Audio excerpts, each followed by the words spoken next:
Hi guys, HT Movies here. Today I will show you a horror thriller movie from 2020, titled Nobody Sleeps in the Woods Tonight. Spoilers ahead. Watch out, and take care.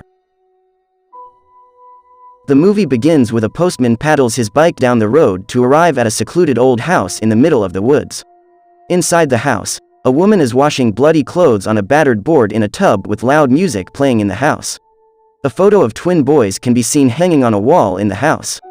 As the postman knocks on the door, the melody drowns the sound of knocking and the woman is unable to hear it. The postman knocked several times but no one answers.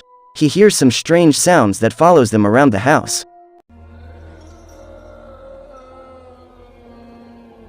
He finds a passageway to the cellar of the house which is blocked by a small wooden door. The postman forcefully pulls the door open thinking someone might be trapped, or held hostage down there because of the weird groaning sounds he can hear from the inside of the cellar. He then reaches his hand down to the cellar in the dark telling whoever was inside to climb up with his help, but no one answers from the basement. Instead, groaning sounds continue to be heard from down there. The postman turns to get some help but suddenly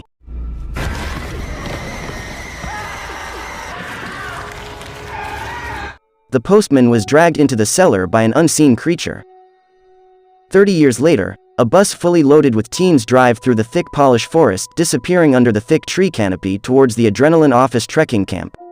This camp is a place where teens addicted to their electronic devices are brought to spend some time away from the electronics. After arriving at the camp, the kids start getting out of the bus and hand all their electronic devices to the instructor at the camp. All the teens are then gathered at a spot, and a man comes to address them. The man tells them that they are able to get out of the world of the internet for a few days and enjoy the beauty of nature and the companionship of other teens. He tells them not to treat their days at camp like a punishment, but a holiday where they will have new adventures. The teens are placed in the group via number system. Counselors are then given responsibility of each group. The main protagonist Zosha ends up in group with the counselor Isa for a 3-day hike, along with 4 other teens called Julik, Daniel, Anila and Bartek. On the other hand, the house with the growling creature is then shown again. The woman who is now old opens the cellar door and drags a dead deer to the cellar. While trying to throw it in, her foot slips and she falls inside.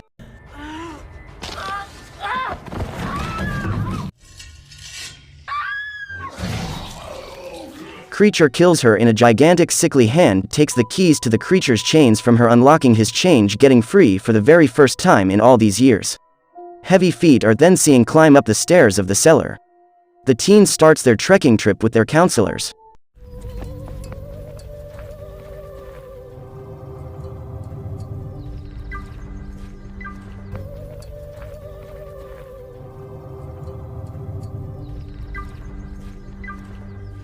While walking, Bartek starts messing with Daniel, who then pushes him off the small drop on the trail, causing him to get a gash on his leg.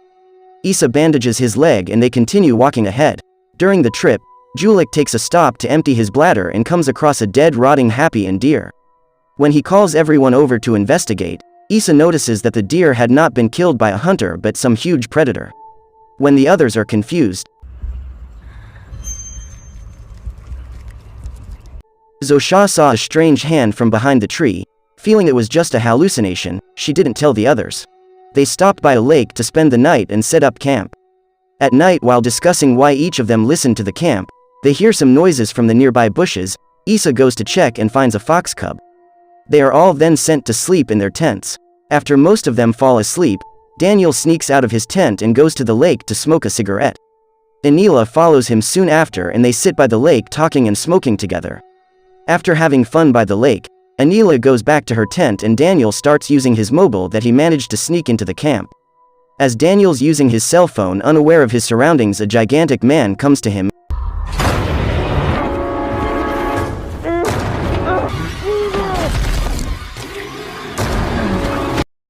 The following morning, Isa tells Julik to wake the others up. Julik confirms her that Daniel is not his tent. Isa asks everyone who saw Daniel last, upon which Anila tells her that she went to talk him by the lake. Though Isa warns the group about the 6 rules of horror and insists they stay together as a group. Isa make them split up into groups so that Zosha and Julik go out in the woods to look for Daniel, while Bartek and Anila stay back at the campsite case Daniel comes back. While wandering in the woods to look for Daniel, Isa, Zosha and Julik find the giant's house and go inside to ask about Daniel. They notice that no one is living in the house and start searching it. They soon make their way into the cellar to find Daniel's mangled body inside.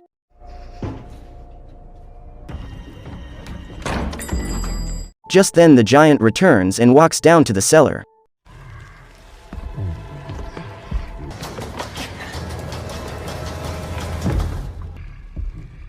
It slowly starts advancing towards them and they quickly start to get out the window. Issa gets the teenagers out and almost manages to get out herself, but then she hears a cell phone ringing in the pocket of Daniel's corpse and stays back to get it.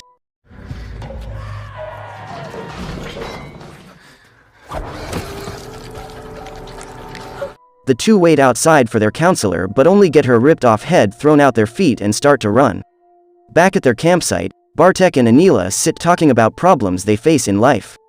During the conversation, Bartek looks over at Anila to see a giant had driven a metal bar through her throat. Horrified, Bartek runs away and comes across a church in the woods and runs inside. While roaming the woods, Julik and Zosha also locate the house and make their way into it. At the door, they are greeted by an old man who takes them into the house and asks what happened. They tell him about a deformed crooked man who killed their friends and they need to call for help. After hearing their stories, the old man took a shotgun to guard. Because it turns out that he was once a victim of the creature to make his leg disappear. Apparently this old man is a postman who was attacked by the creature 30 years ago. The old man tells the teens the story of giants. They were twins, he tells him, who used to live with their mother happily alongside their dog until one fateful afternoon. Something fell from the sky after a huge explosion that afternoon and the twins ran to explore. They found a strange kind of rock and took it back home with them where they kept it hidden under their bed. During the night, the black fluid was released from the rock which injured the bodies of the twins, making them start to act like demons. Their mother woke up in the morning to be horrified seeing her sons eating their dog in the basement. She then locked them up in the cellar and started bringing them raw animals from the forest to eat. The old man states that the mother tried to take care of her boys all her life but she slowly lost her mind. After the death of their mother, the giants escaped the cellar and now roam the forest like monsters. The old man tells Julik and Zosha that they could stay with him in his house where they will be safe, but they are free to go out to seek help if they choose to. Thought it will be dangerous to wander the woods with the giants out there and it would take them at least 2 days to get to the nearest village. Zosha tells Julik that they cannot wait while the others get butchered in the forest and go to seek help with Julik. They decide to go back to the giant cellar and get Daniel's phone to call for help.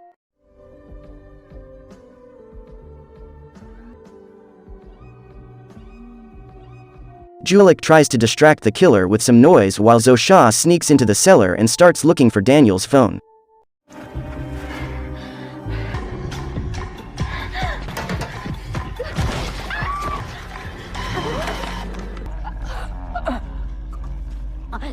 Unfortunately, when she just wanted to take Daniel's phone, the giant finds her and grabs her by the throat. Julik comes from behind him and heroically stabs the giant. The giant throws Zosha down, knocking her unconscious, and bites Julik's tongue off.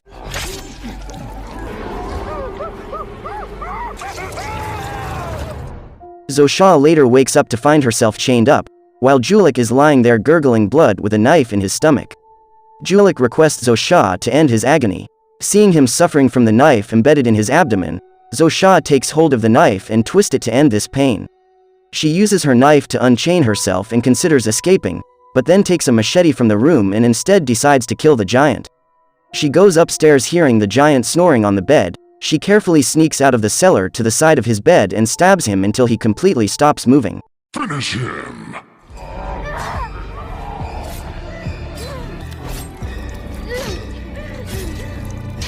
Back at the old man's house, someone knocks at the old man's door and he pulls out a shotgun thinking it's the giants, so they must have found him and come to feast on him. The old man aims his shotgun at the door and shoots as someone barges into his home to find that he had shot a harmless teen Bartek to death. On the other hand, a policeman drops a prostitute off in the forest and is approached for help by Zosha. Noticing her distress, he gets her inside his police van and drives her away. While driving, the police van runs over something. The policeman gets off the car to see who has been run over by his van. Zosha notices that it's one of the giant twins and shouts to call the policeman back. The policeman, not being able to hear Zosha warning, and continues walking to the giant who is playing dead, lying motionless in the middle of the road. When the officer gets dangerously close to him,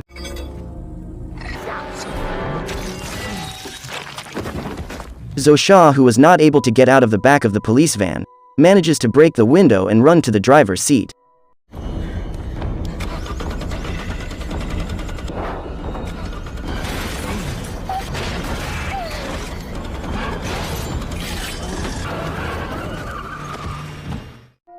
After a few unsuccessful attempts, she is able to drive away, throwing the giant off the van who had gotten on top of it to attack her. Crying, she runs over the giant numerous times and drives away once she is sure he has been killed.